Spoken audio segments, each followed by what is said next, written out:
Welcome to the Jack Mountain Bushcraft Podcast, episode 109. Welcome to the Jack Mountain Bushcraft Podcast with your host, Jack Mountain Bushcraft School founder and Master Maine Guide, Tim Smith.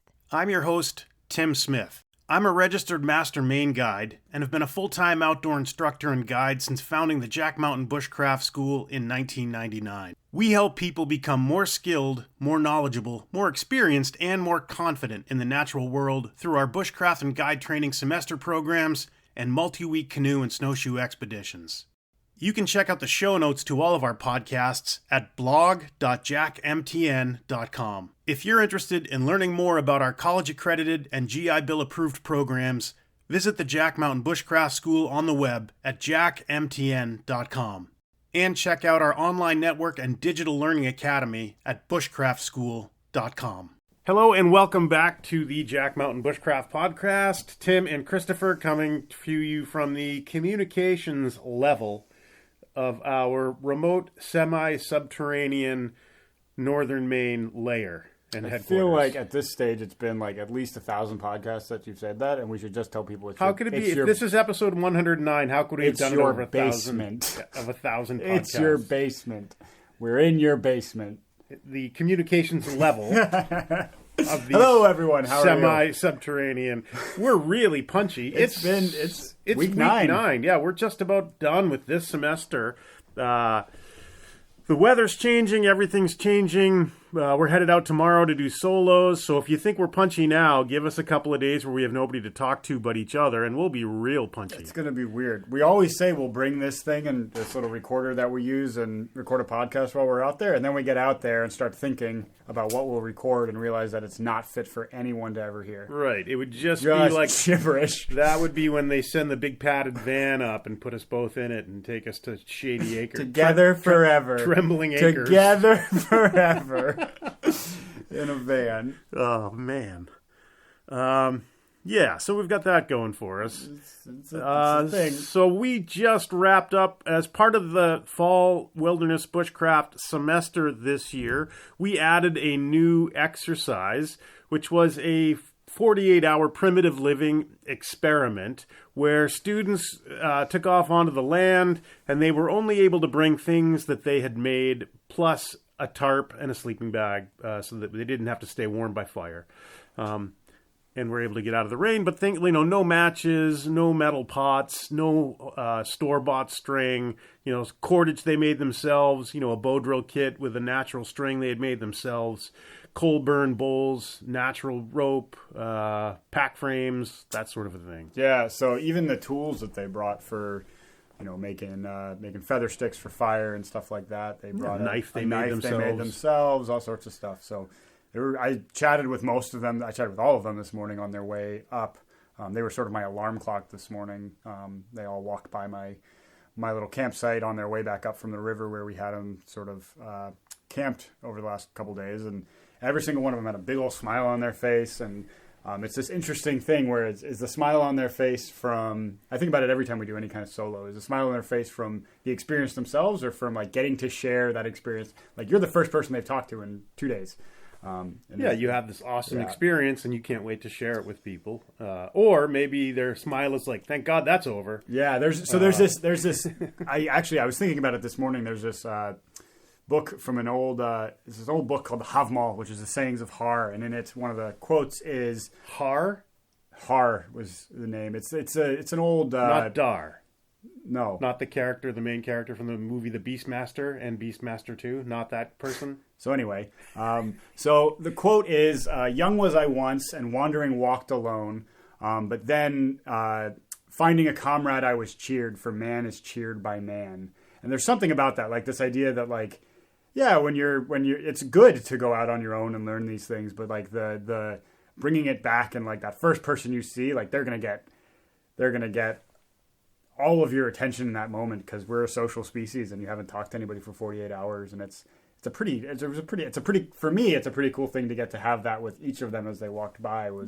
It's awesome. Cool. Like they're so happy they did what is the other thing that we always talk about, the Dao De Jing, which is like when The master does his job right. Everybody says, "Look what we did!" And amazing, we did it all. And this morning, they all walked by and were like, "Look what I did it all on my own. Look what I did!" And it's awesome. It's such a cool thing. It is awesome. We should do this always. Yeah, I like this. I like it a lot. The idea of the culminating experience to a long course is pretty epic. So now what we have on the go is today is a day off, and then tomorrow we head out for solos. So it's a similar sort of thing, with the exception that it's not about primitive living. It can be, but the point of the exercise there is to have students go out and sort of reflect on the experience and be welcomed back to their home planet, right? This Earth is what gave us life, and going back to that, sort of as this new iteration of yourself. It's kind of heady stuff. Every time you say it that way, welcoming back to your home planet, I imagine that I'm actually a space alien and no one knows it except the viewing audience. I know it. I know. I was also born on this planet like all you other carbon-based life forms. Tim and I had this idea a few years ago for a sitcom, which was like a... do you really want to go there right now? I do. All right. Yeah, Tim and I had this idea for a sitcom where it was an alien that came to Earth to like study human beings, and he goes to get a roommate, but the roommate that he gets is a mole man who's also come up from under the ground to study humans, but neither of them know the other one isn't a regular human. So like hijinks ensue, and this is the sort of thing. This is why we don't podcast on solos, because you're sitting around bored for 3 days. I mean, we can't leave because we're there from a safety perspective, but yeah, like no one wants to hear. This is insanity. No, like the padded bus is going to show up in like 3 minutes. But the thing that I realized was that that's just me trying to put a story to Tim and I's relationship. We're just a mole man and an alien trying to figure it all out. Which one's which? You decide. I don't know. I want you to tell me if you've got it figured out. That was just random, like crazy talk at one point. But now it's like this is the mythos by which we're living our lives. This is the great story. I am the mole man. Okay. Anyway, what's happening? So 48-hour thing was cool. We're excited to go out on solos. I kind of made a joke about it, but Tim's right. It's heady stuff, and it's a different experience because with this one, the focus is totally on the hard skills of living with a certain level of technology, which these guys have, like this group has knocked it out of the park. We had one student that finished all the journeyman stuff, which we set up for people to finish in 9 weeks. He finished it in 7. So we've got a lot of really like hard charging people on this program. And so they jumped at the opportunity to go do this. And, in chatting with some of them, what I noticed was that, day-to-day life of living outdoors takes extra time. It even like starting your fire in the morning to cook, all that stuff takes a little longer than it does at home. But with this exercise where you're doing it with even more or even less infrastructure, even more like sort of like primitive technology, everything takes even longer. So your whole 48 hours of this was about like making sure you met your basic needs. And then the solos that we're going to go out on are about, if you're thinking about Maslow's hierarchy of needs, this last 48 hours was the bottom of the pyramid, and then the solos are the top. The solos are the well solos. Done. Look at you. See, I can bring it back from Mole Man and aliens. Not me. Not me. Tim of little faith. Not me. But so the solos are the top of that pyramid where you're going and you're letting your mind get bored and letting that like hindbrain that's been like slowly processing all this stuff that happens at a breakneck speed over the semesters. You're letting yourself kind of address it and like figure out what was the most important point to you. What were the stuff that's going to stick with you forever? Even if it's something as, we had a student a few years ago who had a red squirrel on his solo that just screamed at him the whole time. And he was like, if I had come up here in week 1 that had happened, I would have written it off as like annoying nature. But then I did these mammal studies and I understood that red squirrels are super territorial and that I was having this relationship with an entity that wasn't human. And that's like, you say heady stuff, like that's heady stuff. Like if you are in the modern world and you're constantly concerned with human problems, that is where you get bogged down. But if you are interacting with other species, whether it's plants, animals, anything, and seeing the way that they live their life and the way that they solve the same problems you are, Tim likes to talk about this quote from True North, which is about wrapping your experience in the wilderness as a big blanket around you. And I would say that having these solo experiences where you interact with these creatures isn't a blanket. It's like knowing that there's a blanket is passive, but this is like having a bunch of, my brain is going to armed bodyguards of intellect around you, but that's not what I mean. I mean, like you're part of a bigger community than just humans, and that's incredible. Yeah, it's and we always make a point to make sure that we do the solos while the students are here. In an alternative universe, maybe they at the end of the course would go and take some solo time, but we realize that the second they drive out of here, even before, their mind is already caught up with the cares of the modern world. So we need to do it as part of this experience to kind of bookend the entire experience. And that's what the solo is, to go out on the land, realize how your relationship with the land has changed and is deeper and is different than when you started. Yeah, and it's also, we also, with that in mind, we make sure that we do these solos not on the property. We go and do them somewhere else where we got to remove them from the distractions for this to happen. So, right, out of your element. Yeah, and not just people have been up here for 9 weeks. People are ready to head home, and they're this morning people are already they're packing for the trip, but they're also starting to pack up other stuff to go. So if we did solos here in a place they were used to, all they think about the whole time is how quickly they can get on the road. But if you take them to a new place where there isn't that distraction, and you let them sit, even the most stir crazy person by the third night has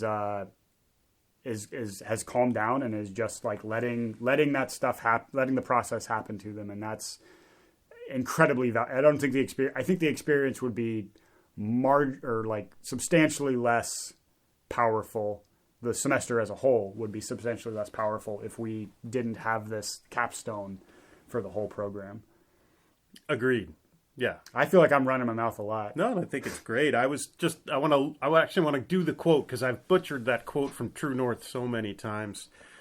True North, Elliot Merrick, probably one of my favorite all-time books. I've probably read it 20 times. One of my biggest heroes in the world, John Michelin. He is like the tire guy, right? Yeah, no.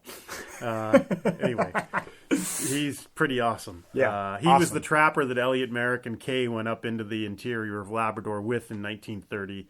And I've actually was cleaning out some old bins in one of the barns, and I found an old vest that I had and started wearing it again, and then just got another one. And basically I'm trying to copycat John Michelin because he always talked about how he always wore a waistcoat, a.k.a. a vest, with a heavy shirt in the winter when he was out working. And that's kind of something that I've been doing for years. And now looking back, I wonder if I adopted that 25 years ago because I had read John Michelin did it, and he's kind of my hero. I think it's just because it looks good on you. Well, duh. I mean, yeah, I'm a bit of a fashionista. Do you have the quote? Yeah. All right, hit us. So he's talking about, they're up in a tiny little tilt up in Labrador, and I'll just read this section. When we rolled in our blankets and there was no sound but the fire and the regular breathing, a great lightness and sense of well-being flooded me. This has been one of the candlelit, balsam smell, happy evenings I shall remember forever.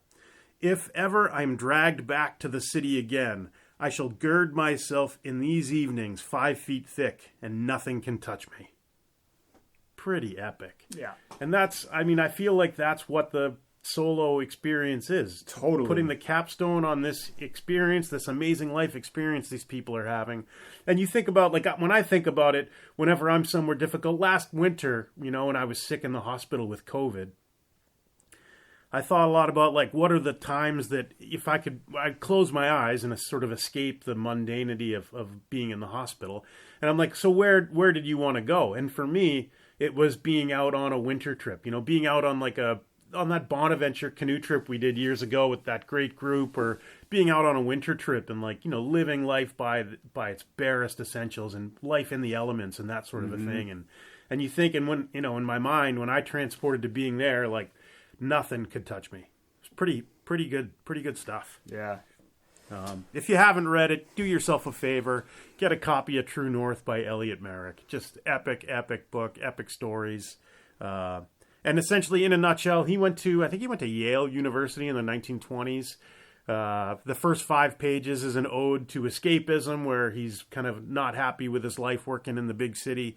And then he went and was a school teacher in Labrador and married a nurse from Australia up there. And in their second or third year up there, went up the Grand River to the interior with the trappers and subsistence hunted and fished and then snowshoed back. So poling canoes up 300 miles of river, living on snowshoes, and then snowshoeing and dragging toboggans back to town over the course of like 6 months. I'm such a wimp. Those people were so hard. It's such ridiculous. Like, it's just hard. Yeah. Like, oh, we only made 40 miles today on snowshoes. Like, are you kidding me? I can't even make 40 miles a day in my truck. I know. I get tired and fall asleep. I got to stop for a nap somewhere along the way. Yeah, and maybe an espresso. Ooh. Anyway, we have that to look forward to this week. The solo experience, super powerful for students.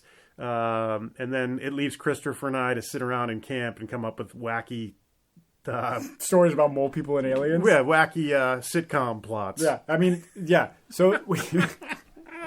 That's pretty much the only way we can talk to each other anymore. Oh, it's the end of the year, end of the season, like another long season.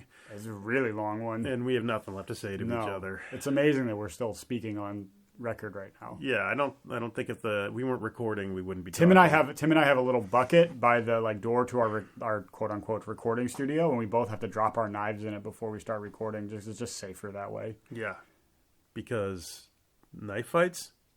Yeah. Okay. But they're like also breakdance fights. You have to breakdance with the knife. I was going to tell you, I'm a child of the 80s. If we were going to fight, instead of fighting, we would breakdance it off. Yeah. That's why no one will remember your name. Also, newsflash, for the next Olympics, I'm going to be an alternative captain on the U.S. breakdancing team. Are you going to... I'm wearing leg warmers right now. I showed Tim a song this morning, and I think I think this is how it started, is that I think Tim's breakdance routine will be to Annie Lennox's No More I Love Yous. Yeah. Yeah. Right? One of them. Yeah, I'm working on some new material. Yeah.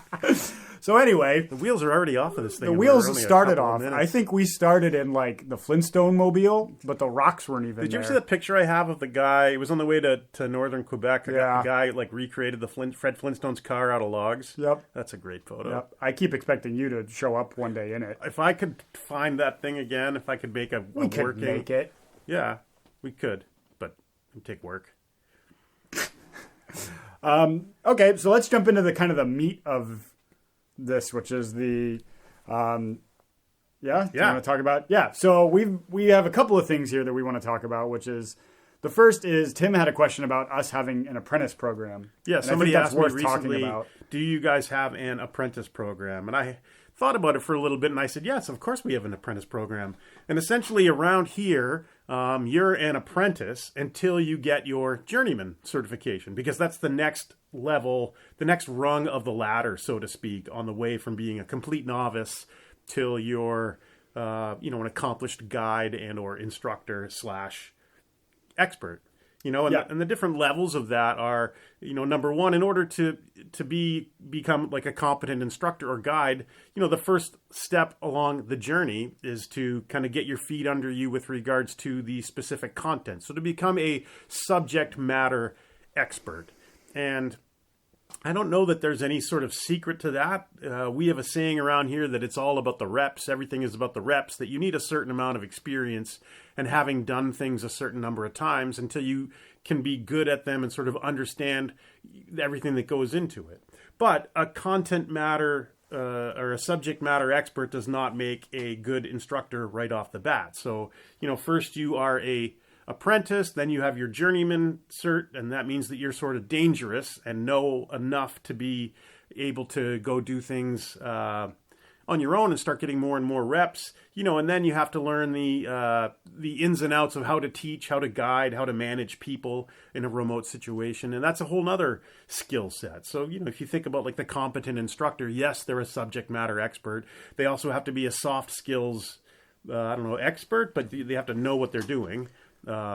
and understand how the teaching process works. So there, at that point, there are a lot of balls in the air. But we definitely have an apprentice program, and it's just any basic course until you're ready to move beyond that. Yeah, and so with that, we've on occasion brought people back to help out with programs and stuff, but that's kind of like an invite-only thing because we have a lot of people come through that, get journeymans and get the journeyman cert and are really competent, but, especially for the longer programs, if the soft skills aren't there, it's hard. So like the fit has to be really good. So I would say we're pretty picky about who we ask to come and help us out with programs, and it's not because... it's not for any other reason other than that we just kind of need them to fit into the gears that are already there. Right. I think. Yeah, I would agree wholeheartely. Yeah. And then that's kind of where we're at right now, right? Like I don't know what I'm saying. I'm just going to admit that right now. I kind of lost the thread there a little bit. I'm still thinking about it. I need to burrow back down into my mole hole and think for a little while. Yeah. I'll get in my spaceship and fly up to the stars later. I keep telling you, Tim, just the Yeti cooler cannot fly. You got to stop getting inside of it. Oh, okay. It's got that little warning about children getting locked in it for a reason. Okay. So, yeah, that's how that works. Apprentice program, yes, we have one. It is the basic stuff. Yeah, and I think it's also worth mentioning that that's sort of by design that we only really bring on apprentices from our programs that we've already run. Yeah. Because if, it's hard to bring somebody into a pre-existing culture and program and have them just run for it. If they've already been here for 9 weeks or a couple of times for stuff, then they kind of get the drill, get the day-to-day stuff, and we don't have to reteach anybody anything. Right. Years ago, I think it was 2 years in a row, I had actually lost some pretty good friendships. I had two friends of mine that were super hot to kind of get into teaching bushcraft and guiding, and they had not completed our semester program, so they came in and worked here for a semester with us, and ended up, hard feelings. And, I think they had some expectations that were different than what life here is actually like. And, I look back on that sadly because I lost two really solid friendships as a result. So that just, our experience is that just doesn't work. You have to be a student here first to sort of understand what's going on and to temper your expectations as to what you would actually get out of the experience. Yeah, whenever I think about it, I think about those big, the Voyageur style birch bark canoes where there's 30 people in it all paddling at once. And they got to be in a good rhythm to make that thing move forward. So if you just grabbed, 5 of those people and they had never been in a boat with the other people before, there's going to be some you're going to hit up a couple of rocks as people are trying to figure out what they're supposed to be doing. Right. And everybody's out of sync. Exactly. And I bet could pull it off. No. Before I saw a glint in his eye and I knew as soon as I said out of sync, or you said it, you set yourself up for that. Will you just make it? I think the 90s boy band NSYNC could pull it off because they're definitely in sync. And that, ladies and gentlemen, is the organic nature of how things occur on this podcast. Yep. There is no script. There's no script, but we know where each other's going all the time, and it's almost like some form of sitcom where one's an alien. And no, I was gonna say ESP, where I can in my brain predict the jokes you're gonna make, and what's great about it is I got ESPN. Yeah, I hear.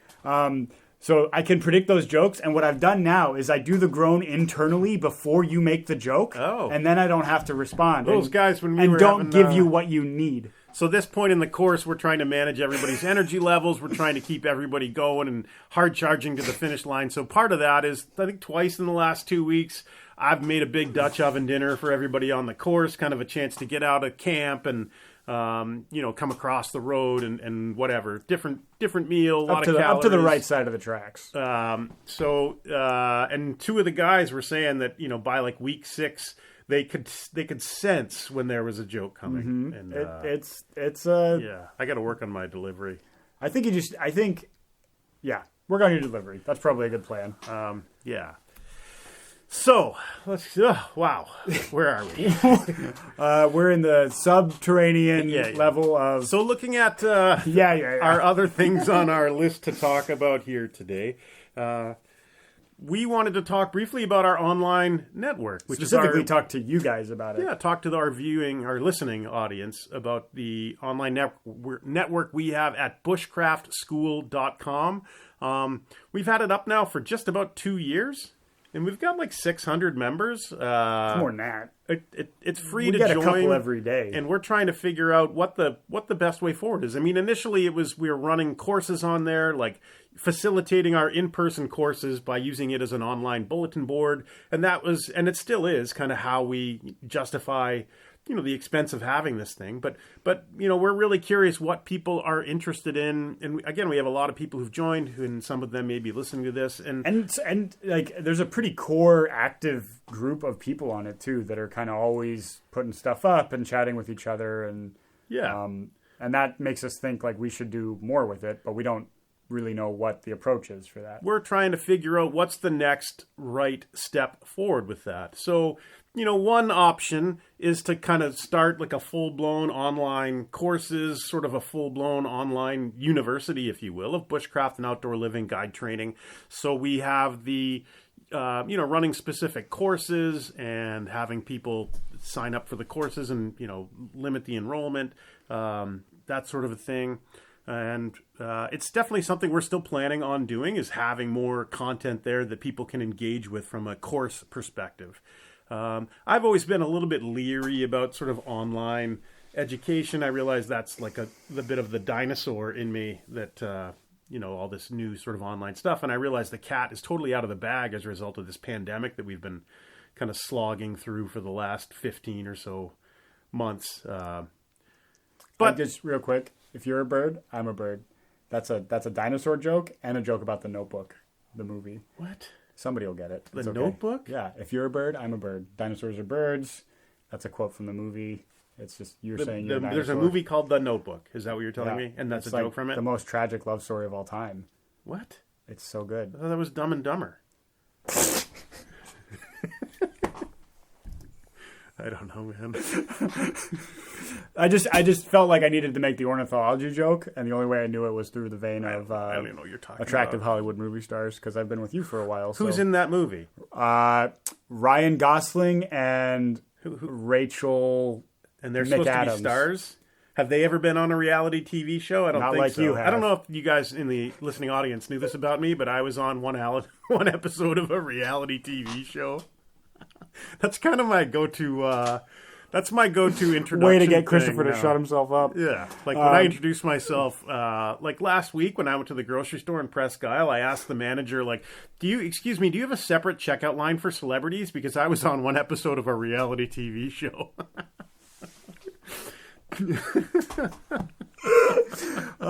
So anyway, we that's entirely my fault. I apologize for derailing that. But so we are trying to figure out how to make it useful for people involved, right? How to be of use to our community. Yeah, and so we want to hear from you guys. We have a couple of ideas of how to go forward with it, but we're not great at online stuff.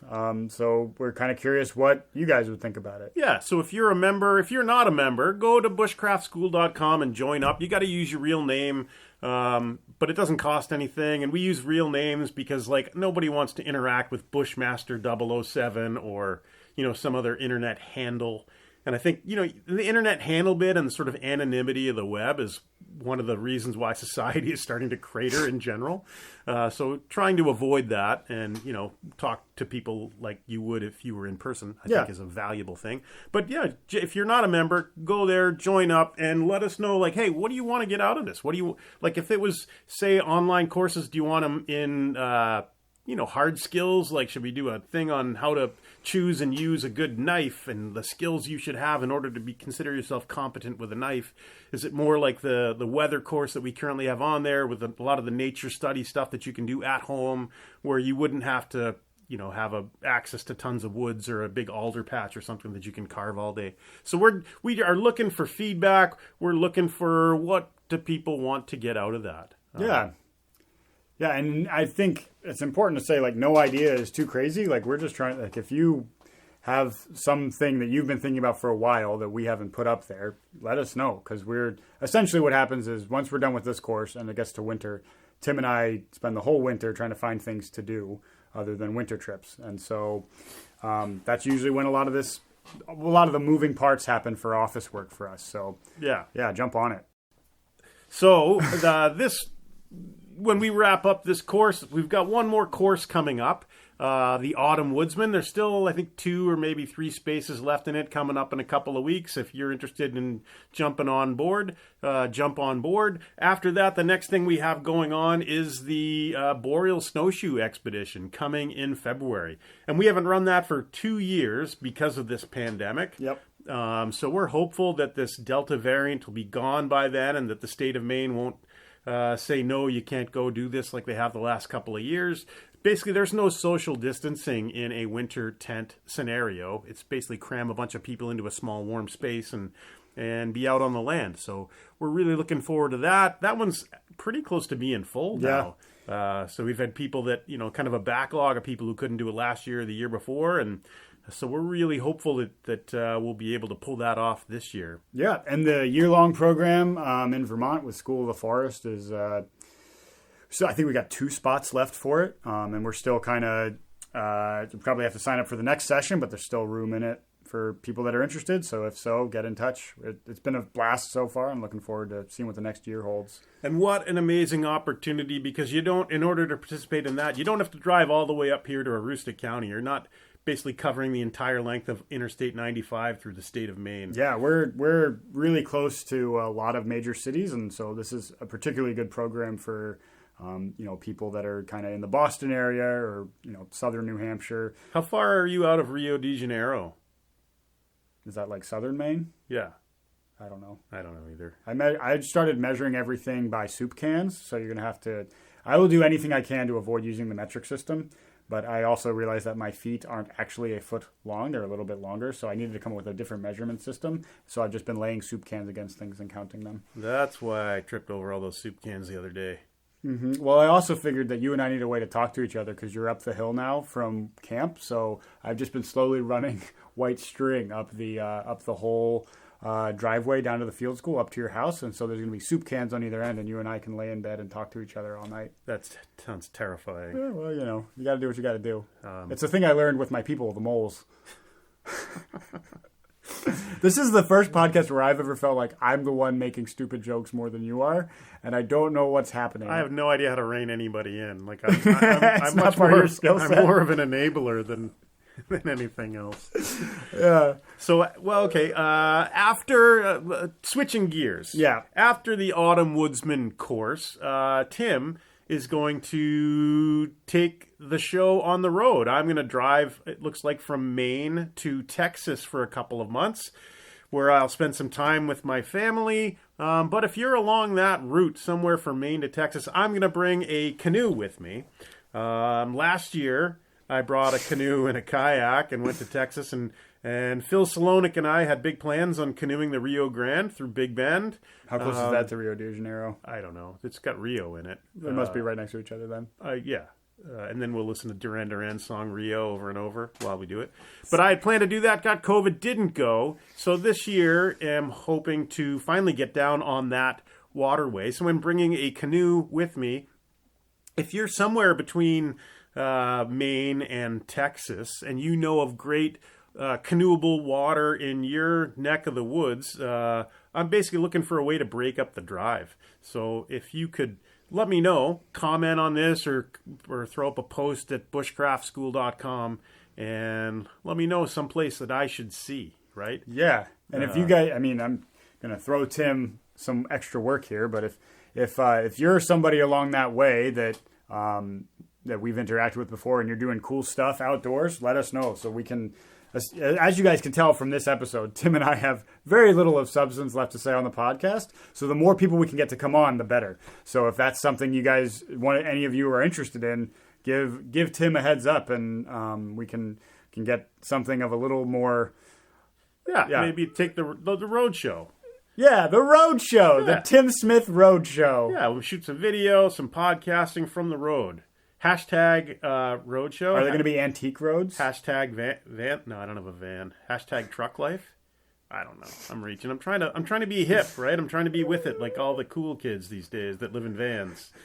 You know what's so weird? Years ago, if you lived in a van, remember that old Chris Farley skit? It was a big joke to live in a van down by the river. And now people are getting like $400,000 vans and tricking them out with cabinets and stuff. And it's like desirable. I like where, that like, hang on. The line of things being tricked out for you is that it's cabinets.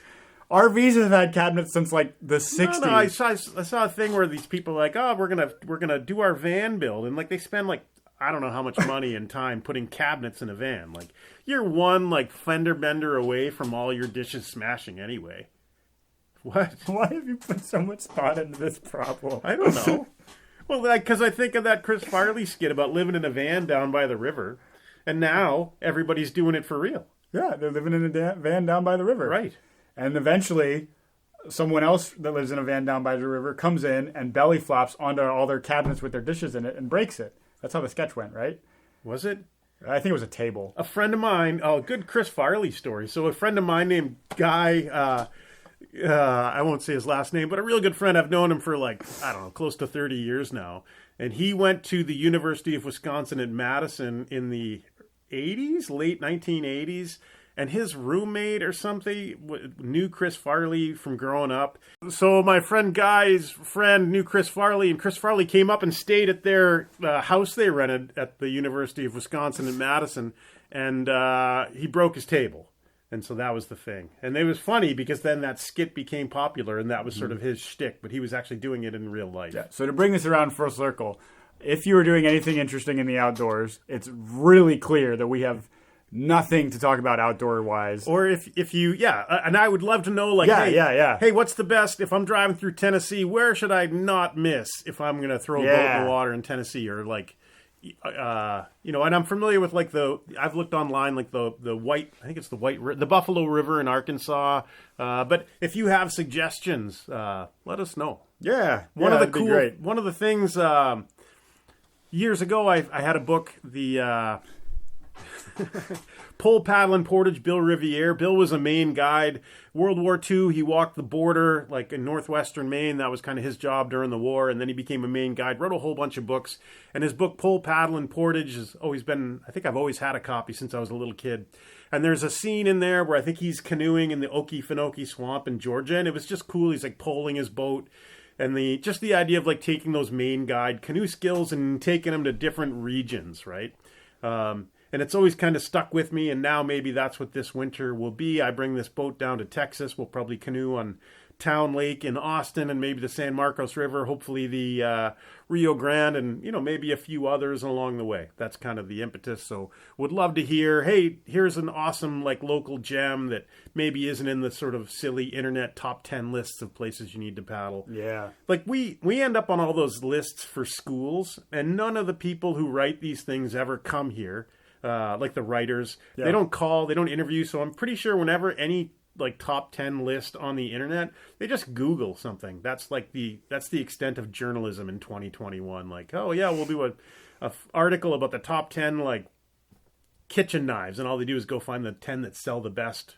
Like they don't actually try them and use them. And so I'm not super interested in like the top 10 canoe routes that some internet writer has come up with. Like I would like to hear from people who've been there. Yeah. And you guys are a great resource for that. I'm speaking to the audience here, is that you guys are all people that are interested in this stuff and make time to get out and do it. And so we would much rather hear from you. Yeah. Than like Google. Each other. Yeah. No, definitely not that. I definitely don't want to hear anything else from you today. Are we done? I think we're definitely done. Yeah. So thanks for listening. Yep. I am sorry for not reining anything in today. Deeply, deeply sorry. Yeah. This is Christopher's Midwestern. He's apologizing for stuff again. I'm sorry. I'm sorry. And I, being the pushy East Coast guy, will be like, you should be. Yeah, I am. I am so sorry. I'm gonna have to think a lot about my life choices tonight. Yeah. You should. It's gonna be like 4 days. Thanks again for listening. Wish us well out on solos. And We'll hit you back Nobody again. tell the van where we are. Yeah, don't tell the van. We'll be in an undisclosed North Maine Woods Yeah. location. Thanks for listening and have a great day.